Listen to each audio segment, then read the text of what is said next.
നീതി ആയോഗിൻ്റെ കണക്ക് പ്രകാരം, അത് സർക്കാർ കൊടുത്ത കണക്കാണോ ഇല്ലെന്ന് അറിയില്ല, എങ്കിൽ പോലും പിണറായി സർക്കാർ അധികാരത്തിൽ വരുമ്പോൾ, അതായത് ഉമ്മൻചാണ്ടി സർക്കാർ വിരമിക്കുമ്പോൾ കേരളത്തിൽ 0.71% ഉള്ളൂ, അതായത് 1% താഴെ.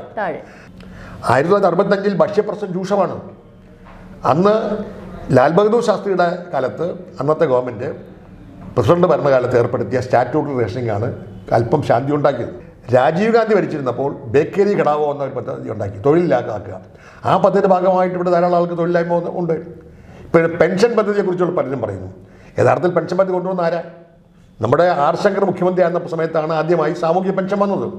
ദാരിദ്ര്യവിമുക്തമല്ല എന്ന് പ്രഥമ ദൃഷ്ടിയിൽ കാണാവുന്നതാണ്. ഞാനിപ്പോൾ തിരുവനന്തപുരത്ത് പലപ്പോഴും തട്ടുകടകളിൽ പോകുന്ന സമയത്ത് 2 ദോശ വാങ്ങിത്തരാമോ, അല്ലെങ്കിൽ ഒരു ഹോട്ടലിൽ ചെന്നാൽ ഊണ് വാങ്ങിത്തരാമോ എന്ന് കേഴുന്ന നല്ല വസ്ത്രം ധരിച്ച ആളുകളുണ്ട്. കാരണം എന്താ, പട്ടിണി മാറ്റാൻ നമ്മൾ കണ്ണു നിറയും. കേരളത്തിൽ കഴിഞ്ഞ കുറേ വർഷക്കാലമായി 5.29 പേർക്ക് റേഷൻ കിട്ടുന്നു. ഗോതമ്പും അരിയും കൊടുക്കുന്നത് സൗജന്യമായിട്ടാണ്, കേന്ദ്ര ഗവൺമെൻറ് സബ്സിഡി കൊടുക്കുകയാണ്. ഇപ്പോൾ അതിദാരിദ്ര്യമുക്ത സംസ്ഥാനമായി കേരളം പ്രഖ്യാപിച്ചാൽ ഈ 5 ലക്ഷം ആളുകളുടെ കഞ്ഞുകൂടി വിട്ടില്ലേ, അവർക്ക് ഭക്ഷണം കിട്ടുമോ? കേരളം ആദ്യത്തെ സംസ്ഥാനമാണ് അതിദാരിദ്ര്യ വിമുക്ത കേരളം എന്നുള്ളത് അറിയാതെ ഇരിക്കില്ലല്ലോ. അങ്ങനെയാണെങ്കിൽ ഇനിയിപ്പോൾ റേഷൻ വിതരണം നടത്തണ്ട എന്ന് വരുമ്പോൾ ഈ മഞ്ഞക്കാർഡും റെഡ് കാർഡും ഒക്കെ ഉള്ളവർ എന്ത് ചെയ്യുമെന്നുള്ളൊരു ചോദ്യം കൂടി. നമസ്കാരം. നീതി ആയോഗിന്റെ 2023 MPA റിപ്പോർട്ട് പ്രകാരം ഏകദേശം 1% താഴെയുള്ളൂ അതിദാരിദ്ര്യ കുടുംബങ്ങൾ. 64,006 കുടുംബങ്ങളെയാണ് ഇപ്പോൾ നമ്മുടെ സംസ്ഥാന സർക്കാർ കണ്ടെത്തിയിരിക്കുന്നത്. അവരെ കൂടി ദാരിദ്ര്യമുക്തമാക്കിയ കേരളം, അതിദാരിദ്ര്യ മുക്തമാക്കിയ കേരളം എന്ന പ്രഖ്യാപനം നാളെ നടത്താനിരിക്കുകയാണ്. ഇതിൽ താങ്കൾക്ക് എന്താണ് പറയാം? അതായത് ഈ കണക്കുകൾ വിശ്വാസയോഗ്യമല്ല എന്ന് പറഞ്ഞത് ഞാനല്ല, കേരളത്തിലെ ഏറ്റവും ഉയർന്ന സാമ്പത്തിക പണ്ഡിതന്മാരാണ്. Doctor MA Oommen, RVG Menon, അതുപോലെ തന്നെ CDSൻ്റെ ഡയറക്ടറായിരുന്ന KP കണ്ണൻ. ഇവർ സത്യം പറഞ്ഞാൽ ഇടതുപക്ഷത്തോട് ആമുഖ്യമുള്ളവരാണ്. ഇവർ ഇത് വിശ്വാസയോഗ്യമല്ലെന്ന് പറഞ്ഞാൽ ഇതിനെ രാഷ്ട്രീയമായി അവർക്ക് നേരിടാൻ പറ്റില്ല. അതിൽ ഒപ്പുവച്ചിരിക്കുന്നവർ മുഴുവൻ ഇടതുപക്ഷ സഹയാത്രികരോ കേരളത്തിൻ്റെ സാമൂഹിക ഘടനയെക്കുറിച്ച് അറിവുള്ളവരോ. അപ്പോൾ ഈ കണക്ക് തെറ്റാണെന്ന് പറഞ്ഞാൽ ഇത് കേന്ദ്ര ഗവൺമെൻറ് തെറ്റാണോ സംസ്ഥാന ഗവൺമെൻറ് തെറ്റാണോ എന്നറിയില്ല. എന്തായിരുന്നാലും ഇതിനകത്തുള്ള ഒരു പ്രശ്നം, കേരളത്തെ അതിദാരിദ്ര്യമുക്ത ആക്കാൻ വേണ്ടിയുള്ള ഒരു ശ്രമം സംസ്ഥാന ഗവൺമെൻറ് നടത്തുകയാണ്. വളരെ ആഘോഷപൂർവ്വമാണ് നടക്കുന്നത്. അപ്പോൾ സർക്കാരിൻ്റെ ഒരു നേട്ടമായി ചിത്രീകരിക്കാനാണ് ഇപ്പോൾ CPM നേതാക്കൾ കളഞ്ഞു പരിശ്രമിച്ചുകൊണ്ടിരിക്കുന്നത്. മമ്മൂട്ടിയും മോഹൻലാലും കമലഹാസനും ഒക്കെ വരുന്നത് കഥയറിയാതെ ആട്ടം കാണാനാണ് എന്നതാണ് സത്യം. യഥാർത്ഥത്തിലുള്ള വസ്തുത അവൾക്ക് കൂടി അറിയില്ല. സർക്കാർ തങ്ങളുടെ പെരുമ കൊട്ടിഘോഷിക്കാൻ വേണ്ടി നടത്തുന്ന ഒരു സംരംഭമായി മാത്രമേ ഇതിനെ കണക്കാക്കാൻ പറ്റുള്ളൂ. യഥാർത്ഥത്തിൽ അതിദാരിദ്ര്യവിമുക്തമാണോ? അതിദാരിദ്ര്യവിമുക്തമാണെങ്കിൽ അതിൻ്റെ ക്രെഡിറ്റ് ആർക്കാണ്? ഉത്തരവാദികൾ ആരാണ്? എന്തായിരുന്നാലും അതിദാരിദ്ര്യമുക്ത കേരളത്തിൻ്റെ ഉത്തരവാദികൾ തങ്ങളാണെന്നാണ് ഇപ്പോൾ LDF സർക്കാർ പറയുന്നത്. അതായത് ആശുപത്രിയിൽ ജനിച്ചു വീണ ഒരു ശിശുവിൻ്റെ പ്രതിത്വം പ്രസവമെടുത്ത ഡോക്ടർ അവകാശപ്പെടുന്നത് പോലെയാണ് ഇപ്പോൾ LDF ഗവൺമെൻറ്. എന്തായിരുന്നാലും ഇന്ന് കാണുന്ന ഇവരുടെ കണക്കുകൾ വസ്തുതാപരമല്ല എന്ന് സാമ്പത്തിക വിദഗ്ധന്മാർ പറഞ്ഞിരിക്കുകയാണ്. ഇപ്പോൾ 1% 2023 കണക്ക്. അതിന് മുന്നേയും ചെറിയ ശതമാനം നിരക്കിലുള്ള അതിദാരിദ്ര്യമായിട്ടുള്ള കേരളത്തിലെ കുറച്ച് ആൾക്കാർ ഒരു പക്ഷെ 10 വർഷം എടുക്കേണ്ടി വന്നു ഇത് മൊത്തത്തിൽ മുക്തമാക്കാൻ എന്നൊരു സംശയം ബാക്കി നിൽക്കുകയാണ് ജനങ്ങൾക്ക്. മാത്രമല്ല, ഈ അതിദാരിദ്ര്യമുക്ത കേരളം എന്ന് പറയുമ്പോൾ പിന്നീട് ഈ പറയുന്നത് പോലെ വേണ്ടുന്ന സൗജന്യങ്ങൾ, വേണ്ടുന്ന സഹായങ്ങൾ ഒന്നും കൊടുക്കേണ്ടതായിട്ടുള്ള കാര്യം വരില്ല എന്ന് കേന്ദ്രം പറഞ്ഞാൽ എന്തായിരിക്കും സർക്കാർ തീരുമാനം? അതായത് നീതി ആയോഗിൻ്റെ കണക്ക് പ്രകാരം, അത് സർക്കാർ കൊടുത്ത കണക്കാണോ ഇല്ലെന്ന് അറിയില്ല, എങ്കിൽ പോലും പിണറായി സർക്കാർ അധികാരത്തിൽ വരുമ്പോൾ, അതായത് ഉമ്മൻചാണ്ടി സർക്കാർ വിരമിക്കുമ്പോൾ കേരളത്തിൽ 0.71% ഉള്ളൂ, അതായത് 1% താഴെ. ഈ 10 വർഷത്തിനുള്ളിലാണ് ഇപ്പോൾ പ്രഖ്യാപിക്കുന്നത്. അപ്പോൾ 0.71 എന്ന് പറഞ്ഞാൽ സർക്കാർ പറയുന്നത് 64,000 പേർ എന്നാണ്. പക്ഷേ വേറൊരു രേഖ ഞാൻ കണ്ടത് 56,000 പേരെന്നാണ്. എന്തായാലും 60,000 എന്ന് വയ്ക്കാം. ഈ 60,000 പേരെ ദാരിദ്ര്യമുക്തമാക്കാൻ കേരളത്തിൽ 10 വർഷം വേണ്ടി വന്നു എന്ന് പറഞ്ഞാൽ ഈ 10 വർഷത്തിനുള്ളിൽ ദാരിദ്ര്യമുക്തമാക്കാൻ പറ്റിയില്ല, ഒരു നേട്ടം ഉണ്ടാക്കിയില്ലെന്നല്ലേ? അപ്പോൾ 1% താഴെയുള്ള ആളുകളെ ദാരിദ്ര്യം മുക്കാൻ 10 വർഷം വേണ്ടി വന്നു എന്നത് പറഞ്ഞ സർക്കാരിൻ്റെ കെടുകാര്യസ്ഥയാണ്. അപ്പോൾ ഈ ഗവൺമെൻറ്റിന് അത് പറയാനുള്ള അവകാശമില്ല എന്നുള്ളതാണ് ഒന്നാമത്തെ കാര്യം. രണ്ടാമത്തെ കാര്യം, ഇത് ഈ സർക്കാരിൻ്റെ നേട്ടമാണോ? ചരിത്രപരമായ കാരണങ്ങളില്ലേ? അത് നമ്മൾ വിലയിരുത്തേണ്ടതില്ലേ? തീർച്ചയായിട്ടും ഈ പറയുന്ന 64,006 പേരെയാണ് ഇപ്പോൾ ആ ഒരു രീതിയിൽ അവർ തിരഞ്ഞെടുത്തിരിക്കുന്നത്. അപ്പോൾ അവർക്ക് വേണ്ടുന്ന അടിസ്ഥാന സൗകര്യങ്ങൾ, പാർപ്പിടം, ഇതൊക്കെയാണ് കൊടുത്തിരിക്കുന്നത്. പിന്നെ ഈ പറയുന്ന ഇപ്പോൾ നമ്മൾ വാർത്താ സമ്മേളനത്തിൽ കേട്ടതാണ്, ഈ എന്തെങ്കിലും അസുഖബാധിതർ, അതേപോലെ ശസ്ത്രക്രിയ ആവശ്യമുള്ളവർക്ക് ഇവർക്കൊക്കെ വേണ്ടുന്ന കാര്യങ്ങൾ ചെയ്തു കൊടുത്തിട്ടുണ്ട്. അവരെ അതിദാരിദ്ര്യമുക്തിയിൽ നിന്ന് മാറ്റിയത് ഒരു കമ്മ്യൂണിസ്റ്റ് പ്രസ്ഥാനമാണ്, കമ്മ്യൂണിസ്റ്റ് പാർട്ടിയാണ്. അവർക്ക് ഈ ദാരിദ്ര്യം അതിദാരിദ്ര്യം എന്നുള്ള രീതിയിൽ എന്തിനാണ് ഇത്തരത്തിൽ തരം തിരിച്ചിരിക്കുന്നത്? ദാരിദ്ര്യം അതിദാരിദ്ര്യം തിരിച്ചിരിക്കുന്നത് നീതി ആയോഗ് എന്നാണ് എനിക്ക് തോന്നുന്നത്. എനിക്ക് കൃത്യമായിട്ട് അറിയില്ല. ഇപ്പോഴാണ് ആദ്യമായിട്ട് അതിദാരിദ്ര്യം എന്ന് പറയുന്ന ഒരു വിഭാഗം ഉണ്ടാകുന്നത്. പക്ഷേ അതിദാരിദ്ര്യമായിരുന്നു കേരളത്തിൽ. ഞാനൊക്കെ കുട്ടിക്കാലത്ത് പഠിക്കുമ്പോൾ സത്യം പറഞ്ഞാൽ ഞാൻ തിരുവനന്തപുരത്തെ സമ്പന്നന്മാരെ പഠിച്ചിരുന്ന സെൻറ്റ് ജോസ് സ്കൂളിൽ പഠിച്ചിരുന്ന ആളാണ്. അവിടെ പോലും ഉച്ചഭക്ഷണം കഴിക്കാത്ത ആളുണ്ടായിരുന്നു. അപ്പോൾ 60കളിൽ ഇവിടെ ഏതാണ്ട് 60% ആളുകൾ ദാരിദ്ര്യക്ക് താഴെയാണ്. 1965 ഭക്ഷ്യപ്രശ്നം രൂക്ഷമാണ്. അന്ന് ലാൽ ബഹദൂർ ശാസ്ത്രിയുടെ കാലത്ത് അന്നത്തെ ഗവൺമെൻറ് പ്രസിഡന്റ് ഭരണകാലത്ത് ഏർപ്പെടുത്തിയ സ്റ്റാറ്റ്യൂട്ടറി റേഷനിങ്ങാണ് അല്പം ശാന്തി ഉണ്ടാക്കിയത്. അന്നും കോഴി റേഷനാണ്. 67 EMS ഭരിക്കുമ്പോൾ കോഴി റേഷനാണ്, ഔൺസ് കണക്കിന്. 70 ശേഷമാണ് കോഴി റേഷൻ മാറ്റി കിലോ കണക്കിന് വന്നത്. 70 ഹരിതവിപ്ലവത്തെ തുടർന്ന് ഇന്ദിരാഗാന്ധിയുടെ നേതൃത്വത്തിൽ ഹരീബി ഘടാവോ എന്ന മുദ്രാവാക്യം പ്രയോഗിക്കൊണ്ട് നടത്തിയ മുന്നേറ്റത്തിൻ്റെ ഭാഗമായിട്ടാണ് കേരളത്തിലും ഈ പറയുന്ന 60% നിന്ന് 40% കുറയുന്നത് അച്യുതാനന്ദ ഗവൺമെൻറ് കാലത്താണ്. ആ സമയത്താണ് 20 സാമ്പത്തിക പരിപാടിയുടെ ഭാഗമായിട്ട് 75 പ്രഖ്യാപിച്ച അവശ്യ സാധനങ്ങൾ സൗജന്യത്തിൽ കൊടുക്കുക, പൊതുവിതരണ സമ്പ്രദായം ശക്തിപ്പെട്ടു.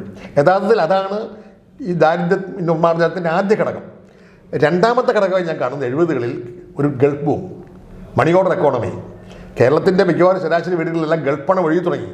അപ്പോൾ വരുമാനമില്ലാത്ത കേരളത്തിൽ വരുമാനം വന്നപ്പോൾ ജീവിത നിലവാരം ഉയർന്നു. അതിൻ്റെ ഭാഗമായി ഈ ദാരിദ്ര്യ നിർമ്മാർജ്ജനത്തിൻ്റെ ഘടകങ്ങളിൽ പറയുന്ന വരുമാനം അല്ലെങ്കിൽ തൊഴിൽ തുടങ്ങിയത് വിദേശങ്ങളിലാണ് തൊഴിലെങ്കിലൂടെ വരുമാനം ഉണ്ടായപ്പോൾ അതിൻ്റെ പ്രതിഫലനം കേരളത്തിലുണ്ടായി. പിന്നീട് നമുക്ക് ചരിത്രപരമായി നോക്കുകയാണെങ്കിൽ ധാരാളം ഘടകങ്ങളുണ്ട്. ചരിത്രപരമായി നോക്കുകയാണെങ്കിൽ പ്രധാന ഘടകം എന്ന് പറഞ്ഞെങ്കിൽ വേണമെങ്കിൽ നമുക്ക് സാക്ഷരതയും പ്രഖ്യാപിച്ചത് ഇടതുപക്ഷ ഗവൺമെൻറ് ആണെങ്കിലും അതും തുടർ പ്രക്രിയയാണ്. നമ്മുടെ മിഷണറിമാരുടെയും സാമൂഹ്യ നവോത്ഥാനത്തിൻ്റെയൊക്കെ പിന്തുടർച്ചയായിട്ടാണ് 90-ൽ സാക്ഷരത വന്നത്. അത് കഴിഞ്ഞ് നമുക്കറിയാം 90-ലാണ് സാക്ഷരത പ്രഖ്യാപിച്ചത്. അതിനു മുമ്പ് രാജീവ് ഗാന്ധി ഭരിച്ചിരുന്നപ്പോൾ ബേക്കറി ഘടാവോ എന്ന ഒരു പദ്ധതി ഉണ്ടാക്കി, തൊഴിലില്ലാതാക്കുക. ആ പദ്ധതിയുടെ ഭാഗമായിട്ട് ഇവിടെ ധാരാളം ആൾക്ക് തൊഴിലില്ലായ്മ ഉണ്ട്. ഇപ്പോൾ പെൻഷൻ പദ്ധതിയെക്കുറിച്ചുള്ള പലരും പറയുന്നു. യഥാർത്ഥത്തിൽ പെൻഷൻ പദ്ധതി കൊണ്ടുവന്ന ആരാ? നമ്മുടെ ആർ ശങ്കർ മുഖ്യമന്ത്രി ആയിരുന്ന സമയത്താണ് ആദ്യമായി സാമൂഹ്യ പെൻഷൻ വന്നത്, വാർദ്ധക്യകാല പെൻഷൻ വന്നത്, വിധവാ പെൻഷൻ വന്നതും. AK ആന്റണി മുഖ്യമന്ത്രി ആയിരുന്ന 77-ലാണ് തൊഴിലില്ലായ്മ വേതനം, യുവാക്കൾക്കുള്ള പെൻഷൻ വന്നത്. അതിനുശേഷം ബേക്കറി ഘടകയുടെ ഭാഗമായി ധാരാളം പദ്ധതികൾ ആവിഷ്കരിക്കുകയും പിന്നീട് വന്നെന്താ നരസിംഹറാവു ഗവൺമെൻറ് വന്നപ്പോൾ സാമ്പത്തിക ഉദാരവൽക്കരണം കൊണ്ട് സാമ്പത്തിക രംഗത്ത് ഒരു വലിയ പുരോഗതി ഉണ്ടായി. അത് കഴിഞ്ഞ് 1998-ലാണ് കുടുംബശ്രീ സ്ത്രീ ശാക്തീകരണത്തിലൂടെ കേരളത്തിൽ നേട്ടമുണ്ടാക്കിയതാണ്. അതിൽ വേണമെങ്കിൽ ഒരു ചെറിയ ക്രെഡിറ്റ് അതിൻ്റെ മുന്നേറ്റത്തിൻ്റെ നിലയിൽ ഇടതുപക്ഷത്തിന് കൊണ്ടതാണ്. പിന്നെ 2000 കഴിഞ്ഞപ്പോൾ 2002-ൽ അഗതി ആശ്രയ പദ്ധതി ആവിഷ്കരിച്ച് AK ആന്റണി ഗവൺമെൻറ് കാലത്താണ്. അതിൻ്റെ പിന്തുടർച്ചയായിട്ടാണ് കേരളത്തിൽ ആ പദ്ധതിയെ കേന്ദ്ര സർക്കാർ അവാർഡ് നൽകി ആദരിച്ചു. പിന്നീട് 2005-ൽ മൻമോഹൻ സിംഗിൻ്റെ ഗവൺമെൻറ് കാലത്താണ് തൊഴിലുറപ്പ് പദ്ധതി വന്നത്. അപ്പോൾ സാധാരണഗതിയിൽ ഗ്രാമീണരായ ദരിദ്രരായ ആളുകൾക്കും എന്തെങ്കിലും തൊഴിലും വരുമാനം കിട്ടുന്ന ഒരവസ്ഥ വന്നു. ഭക്ഷ്യസുരക്ഷാ നിയമം വന്നപ്പോൾ എല്ലാവർക്കും ഭക്ഷണം കിട്ടുന്ന ഒരവസ്ഥ വന്നു. ഇതെല്ലാം ഒരു തുടർ പ്രക്രിയയാണ്. ആ തുടർ പ്രക്രിയയുടെ ഭാഗമായിട്ടാണ് 2016-ൽ കേരളം അതിദാരിദ്ര്യ മുക്തിയുടെ ഒന്നാമത്തെ കവാടത്തിലേക്ക് നടന്നെന്ന് പറയുന്നു. പക്ഷേ വേറൊരു പ്രശ്നമുണ്ട്. ആ വേറൊരു പ്രശ്നം എന്നുണ്ടെങ്കിൽ ഇത് ശരിയാണോ തെറ്റാണോ എന്ന കാര്യത്തിൽ ഇപ്പോഴും ഒരു അന്തിമ വിശകലനത്തിന് ആരും തയ്യാറല്ല. കാരണം ഇപ്പോൾ വയനാട് അട്ടപ്പാടിയിലൊക്കെ പോയി കഴിഞ്ഞാൽ ഇപ്പോഴും ഷീറ്റിൻ്റെ കീഴിൽ കഴിയുന്ന കുടുംബങ്ങളെ നമുക്ക് കാണാൻ കഴിയും. 60 രൂപയാണ് അതിദാരിദ്ര്യ ഉള്ള ആ ഒരു നിരക്ക് എന്ന് കേന്ദ്രം പറയുമ്പോൾ, അതായത് ദിവസം 60 രൂപയിൽ താഴെയുള്ളവരാണ് അത്തരത്തിലോട്ട് പോകുന്നത് എന്ന് കേന്ദ്രം പറയുമ്പോൾ കേരളം പറയുന്നത്, കേന്ദ്രം അത്രേ പറഞ്ഞിട്ടുള്ളൂ, ഞങ്ങൾ അതിലും കൂടുതൽ പറയുന്നില്ലേ? ഇന്നലെ ആശാ വർക്കേഴ്സിന് 223 രൂപ അല്ലെങ്കിൽ ആ ഒരു വേതനം 33 രൂപയും കൂടെ കൂട്ടി കൊടുക്കുമ്പോൾ ഒരുപക്ഷെ ടാക്സിന്റെ കണക്കുകൾ വരുമ്പോൾ എങ്ങനെയാണ് അതിദാരിദ്ര്യ വിമുക്തമാകുന്നത് എന്നൊരു ചോദ്യം കൂടി. ആശാ വർക്കർമാരുടെ കാര്യം ഇപ്പോൾ 1000 രൂപ കൂട്ടിക്കൊടുക്കാമെന്ന് പറഞ്ഞു, എങ്കിലും അവർ ദാരിദ്ര്യവിമുക്തമാവൂ? ദാരിദ്ര്യവിമുക്തമല്ല എന്ന് പ്രഥമ ദൃഷ്ടിത്തിൽ കാണാവുന്നതുകൊണ്ട് ഞാനിപ്പോൾ തിരുവനന്തപുരത്ത് പലപ്പോഴും തട്ടുകടകളിൽ പോകുന്ന സമയത്ത് 2 ദോശ വാങ്ങിത്തരാമോ, അല്ലെങ്കിൽ ഒരു ഹോട്ടലിൽ ചെന്നാൽ ഊണ് വാങ്ങിത്തരാമോ എന്ന് കേഴുന്ന നല്ല വസ്ത്രം ധരിച്ച ആളുകളുണ്ട്. കാരണം എന്താ, പട്ടിണി മാറ്റാൻ നമ്മൾ കണ്ണു നിറയും. അത് ഈ തിരുവനന്തപുരം നഗരത്തിലുണ്ട്. ഒരു ദിവസം ഓട്ടോറിക്ഷ ഓടിച്ചില്ലെങ്കിൽ, എന്തെങ്കിലും കൂലിപ്പണി ചെയ്തില്ലെങ്കിൽ വീട് പട്ടിണിയാവുന്ന അവസ്ഥ പണ്ട് കടലോരങ്ങളിലായിരുന്നു. കടലോരങ്ങളിൽ മീൻ പിടിക്കാൻ പോകാത്ത വീടുകളുടെ സ്ഥിതി എന്താ? അപ്പോൾ കേരളത്തിൽ ഇപ്പോഴും ദാരിദ്ര്യമുണ്ടെന്ന് ഉള്ളത് സത്യമാണ്. പിന്നെ എങ്ങനെ അതിദാരിദ്ര്യമാകുന്നു? പിന്നെ സർക്കാരിൻ്റെ കണക്കിനെടുക്കാം. അതായത് ഭക്ഷ്യസുരക്ഷാ നിയമത്തിൻ്റെ ഭാഗമായിട്ടാണ് ഈ റേഷൻ സമ്പ്രദായം കേരളത്തിൽ ശക്തിപ്പെട്ടത്. അതിനുശേഷം അന്ത്യോദയ അന്നപൂർണ യോജന പദ്ധതി ഉണ്ടായി. അതിൻ്റെ ഭാഗമായിട്ട് കേരളത്തിൽ കഴിഞ്ഞ കുറേ വർഷക്കാലമായി 5.29 പേർക്ക് റേഷൻ കിട്ടുന്നു. ഗോതമ്പും അരിയും കൊടുക്കുന്നത് സൗജന്യമായിട്ടാണ്. കേന്ദ്ര ഗവൺമെൻറ് സബ്സിഡി കൊടുക്കുകയാണ്. ഇപ്പോൾ അതിദാരിദ്ര്യമുക്ത സംസ്ഥാനമായി കേരളം പ്രഖ്യാപിച്ചാൽ ഈ 5 ലക്ഷം ആളുകളുടെ കഞ്ഞുകൂടി വിട്ടില്ലേ, അവർക്ക് ഭക്ഷണം കിട്ടുമോ? അവർ ദാരിദ്ര്യത്തിലേക്ക് താഴെയാണെന്ന് സർക്കാർ തന്നെ അംഗീകരിച്ചിട്ട് അവർക്ക് പെട്ടെന്ന് ഒരു ദിവസം സുപ്രഭാതത്തിൽ ഇത് നിർത്തലാക്കിയ എന്താ സ്ഥിതി? ഇനിയും കേന്ദ്ര സർക്കാർ കാശ് കൊടുത്തില്ലെങ്കിലോ, അല്ലെങ്കിൽ ഗോതമ്പ് അരി കൊടുത്തില്ലെങ്കിലോ സർക്കാരിൻ്റെ ഖജനാവിൽ നിന്ന് കാശ് കൊടുക്കേണ്ടി വരില്ലേ? അപ്പോൾ ഇപ്പോഴും ദാരിദ്ര്യ വിമുക്തമല്ല, ദാരിദ്ര്യത്തിലേക്ക് താഴെയാണെന്നുള്ള പേരിൽ 5 ലക്ഷത്തി ആളുകൾ കഞ്ഞു കുടിച്ച് കിടക്കുന്നത് ഇവിടുത്തെ റേഷൻ കൊണ്ടാണ്. ആ റേഷൻ സമ്പ്രദായം പോലും വെള്ളത്തിലാവുമോ എന്ന സംശയമാണ് എല്ലാവർക്കും ഉള്ളത്. അത് തീർച്ചയായിട്ടും ഇപ്പോൾ PM ശ്രീ പദ്ധതിയുമായി ബന്ധപ്പെട്ട് കേന്ദ്രം പറയുന്ന രീതിയിൽ പ്രവർത്തിക്കില്ല എന്ന് വന്നപ്പോൾ ഇപ്പോൾ നിലവിലുള്ള SSK ഫണ്ട് പോലും തടഞ്ഞു വെച്ചിരിക്കുകയാണ് കേന്ദ്രം. അപ്പോൾ ഇതിനിപ്പോൾ ഏതായാലും ദേശീയ തലത്തിലേക്ക് ഈ ഒരു വാർത്ത എത്തുമ്പോൾ കേരളം ആദ്യത്തെ സംസ്ഥാനമാണ് അതിദാരിദ്ര്യ വിമുക്ത കേരളം എന്നുള്ളത് അറിയാതെ ഇരിക്കില്ലല്ലോ. അങ്ങനെയാണെങ്കിൽ ഇനിയിപ്പോൾ റേഷൻ വിതരണം നടത്തണ്ട എന്ന് വരുമ്പോൾ ഈ മഞ്ഞക്കാർഡും റെഡ് കാർഡും ഒക്കെ ഉള്ളവർ എന്ത് ചെയ്യുമെന്നുള്ളൊരു ചോദ്യം കൂടി. തീർച്ചയാണ് മഞ്ഞക്കാടും വെള്ളക്കാടും ഒക്കെ വെള്ളത്തിലാവും. അതായത് സത്യം പറഞ്ഞാൽ ഈ 5 ലക്ഷം വീടുകൾ, 5 ലക്ഷം കുടുംബങ്ങൾ എന്ന് പറഞ്ഞാൽ ഒരു വീട്ടിൽ ദാരിദ്ര്യരേഖയ്ക്ക് താഴെയുള്ള 4-5 വീട് കാണും. അപ്പോൾ സത്യം പറഞ്ഞാൽ എത്രയാണ്? 5 × 4 ഒരു 20 ലക്ഷം 25 ലക്ഷം ആളുകളുടെ ഉപജീവനമാണ്, അല്ലെങ്കിൽ ജീവിത സന്ധാരണമാണ്. അവർ പട്ടിണി കിടക്കേണ്ട അവസ്ഥ വരില്ലേ? അപ്പം റേഷനിങ് സമ്പ്രദായത്തിൽ കൂടെ കിട്ടുന്ന ആനുകൂല്യം പോലും ഇല്ലാത്ത ആ ഒരു ദുരവസ്ഥയിലേക്ക് ഈ പ്രഖ്യാപനം ഉണ്ടാകും. മാത്രമല്ല നേരത്തെയുള്ള ഇപ്പം 100 രൂപയാണ് അല്ലെങ്കിൽ 175 രൂപയാണ് മിനിമം ഒരു ശരാശരി ഒരു കുടുംബത്തിന് വേണ്ടത് എന്ന് പറയുമ്പോൾ കേരളത്തിൻ്റെ ടാക്സ് വർധന കൂടിക്കൊണ്ട് ഓരോ കാര്യങ്ങൾക്കും ഏറ്റവും അധികം നികുതി കൊടുക്കുന്ന സംസ്ഥാനം കേരളമാണ്. അപ്പോൾ കേരളത്തിൽ ഓരോ ജനങ്ങൾക്കും, അതായത് ഒരു 10 വർഷം മുമ്പുള്ള കണക്കല്ല ഇപ്പോഴും വരുന്നത്, 10 വർഷം മുമ്പുള്ള ഓരോ സാധനങ്ങളുടെ വിലയല്ല നിലവിലുള്ളത്. അങ്ങനെ വരുമ്പോൾ ഈ കണക്കുകൾ എങ്ങനെയാണ് ശരി? അതായത് ദേശീയ തലത്തിലും സംസ്ഥാന തലത്തിലും വിലക്കയറ്റം കഴിഞ്ഞ് 10 വർഷമായിട്ട് അതിരൂക്ഷമാണ്. അതായത് ഇന്ന് രാവിലെ കാണുന്ന കണക്കല്ല വൈകുന്നേരമാകുമ്പോൾ അതിന് ആനുപാതികമായിട്ട് ടാക്സ് കൂടുന്നു. സർക്കാർ നികുതി കൂട്ടുക, വെള്ളക്കരമാണെങ്കിലും ഇലക്ട്രിസിറ്റി ആണെങ്കിലും അല്ലെ എല്ലാത്തിനും കരം കൂട്ടുകയാണ്.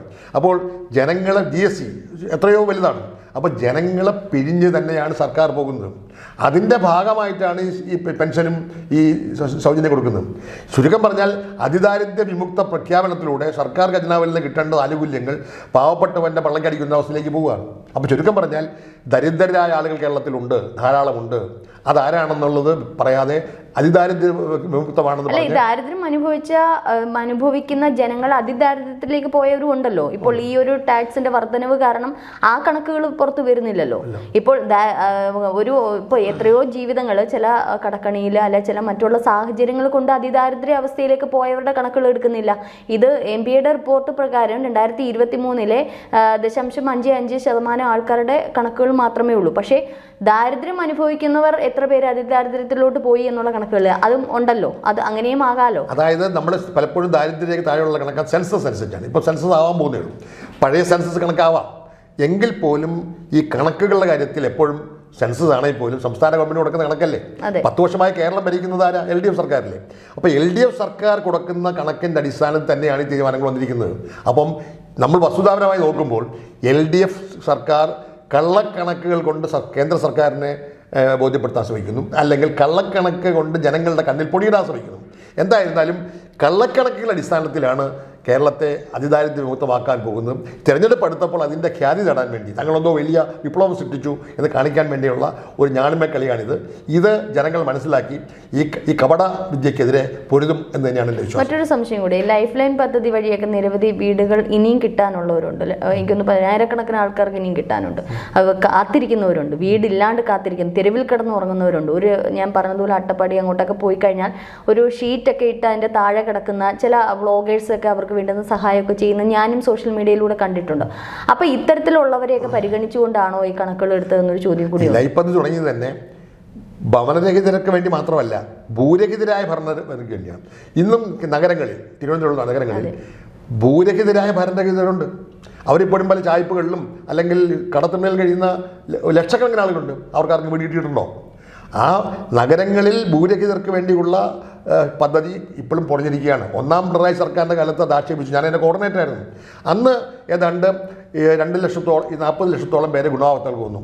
Ration card മാനദണ്ഡമാക്കി. റേഷൻ കാർഡിൽ ഇല്ലാത്തവരെല്ലാം മാറ്റി നിർത്തി.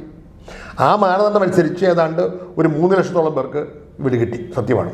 ഒരു 50,000 ഉമ്മൻചാണ്ടിയുടെ കാലത്ത് തുടങ്ങി വെച്ച ഗവൺമെൻറ്റിനെ പിന്തുടർച്ചയാണ്. അതും അതിൻ്റെ ടാർഗറ്റ് പൂർത്തിയാക്കിയില്ല. പിന്നീട് തുടങ്ങിയത് പലതും ഈ ഗവൺമെൻറ് വന്ന ശേഷം പൂർത്തിയാക്കി. ഈ ഗവൺമെൻറ് വന്ന ശേഷം 4.25 ലക്ഷം ആളുകളെ ലൈഫ് പദ്ധതിയിൽ ഉൾപ്പെടുത്തിയിരുന്നു, ഗുണഭോക്താക്കൾ. അതിൽ 1.5 ലക്ഷത്തിന് പോലും വീട് കൊടുത്തിട്ടില്ല. ബാക്കി ആരും അവിടെ പോയി.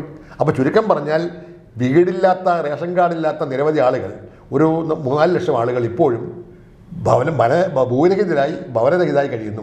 ഇവർ ഈ ഭവനവും ഭൂമിയില്ലാത്ത ആളുകൾ അതിദാരിദ്ര്യമല്ലേ? അത്രയും ആളുകൾ ഇല്ലാതെ എങ്ങനെയാണ് ഇവിടെ അതിദാരിദ്ര്യമാവുന്നത്? അവർ തന്നെ ഭവനവും ഭൂരഹിതവും ഇല്ലാത്ത ഒരു 3-4 ലക്ഷം ഉൾപ്പെടുത്തിയാൽ തന്നെ ഇവിടെ കണക്ക് വെച്ച് നോക്കുമ്പോൾ എത്രയാണ്?